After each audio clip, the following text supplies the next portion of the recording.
আসসালামু আলাইকুম ওয়া রাহমাতুল্লাহি ওয়া বারাকাতুহু।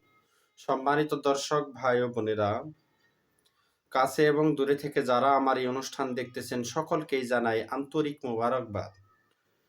আমি মুফতি মোহাম্মদ জহিরুল ইসলাম। আজকে ব্যাখ্যা প্রদান করব, স্বপ্নে যদি আমরা বিড়াল দেখতে পাই তাহলে এর কি ব্যাখ্যা হবে?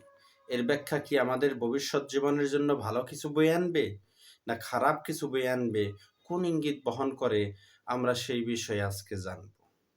আল্লামা মুহাম্মদ ইবনে সিরিন রহমতুল্লাহি আলাই তিনার জগৎ বিখ্যাত গ্রন্থের মধ্যে লেখেন, স্বপ্নে বিড়াল দেখলে এর ব্যাখ্যার মধ্যে মতবিরোধ রয়েছে ইমামগণের মধ্যে।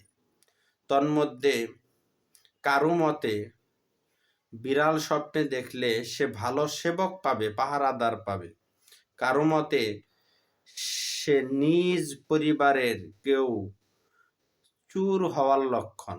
যদি বিড়াল দেখতে পায় তাহলে পরিবারের কেউ হয়তো চুরি করবে। কারো মতে মাদি বিড়াল অসৎ ও ধোঁকাবাজ নারীর ইঙ্গিত। নারী বিড়াল দেখতে পেলে তার বাসায় তাহলে তার বাড়িতে অসৎ নারী বা ধোঁকাবাজ নারী আসবে, তার ইঙ্গিত বহন করে। বিড়াল কারো পাশে ঘুরতে বা পাহারা দিতে অথবা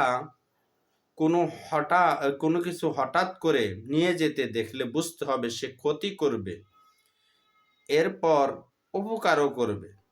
যদি কাউকে কামড় দেয় বা আশ্রয় দেয় স্বপ্নে দেখে, তাহলে তার চাকর তার খেয়ানত করবে অথবা সে অসুস্থ হবে। যদি বিড়াল কাউকে কামড় দেয় বা আশ্রয় দেয় তাহলে বুঝতে হবে চাকর তার সাথে দুর্নীতি করবে, ধোঁকা দিবে অথবা সে চাকর অসুস্থ হবে। আল্লামা মুহাম্মদ ইবনে সিরিন রহমতুল্লাহি আলাই বললেন, বিড়াল স্বপ্নে দেখার ব্যাখ্যা হলো রোগের বর্ষ। যদি বন বিড়াল হয় তাহলে কঠিন ব্যাধি বোঝাবে। যদি বন্য বিড়াল দেখতে পায় তাহলে সেই বৎসর কঠিন ব্যাধিতে আক্রান্ত হবে।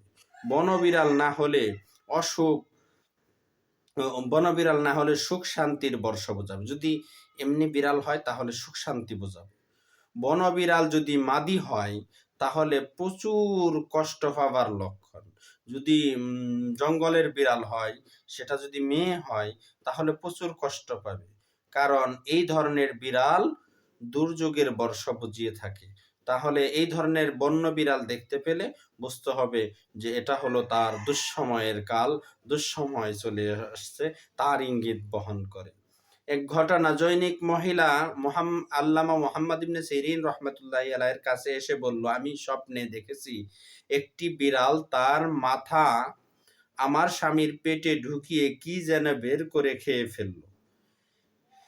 এর ব্যাখ্যায় ইবনে সিরিন রহমতুল্লাহি আলাই বলেন, ঘটনা সত্য হয়ে থাকলে বুঝতে হবে তোমার স্বামী দোকানে হাবশি চোর প্রবেশ করবে এবং সে ৩১৬টি দিরহাম চুরি করবে। পরে ঘটনাটি এমনই ঘটেছিল।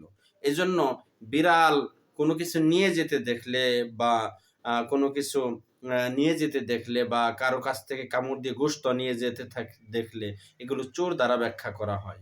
আল্লাহ তাআলা আমাদের সকলকেই সঠিক স্বপ্নের ব্যাখ্যা বোঝার তৌফিক দান করুক। আমিন। আসসালামু আলাইকুম।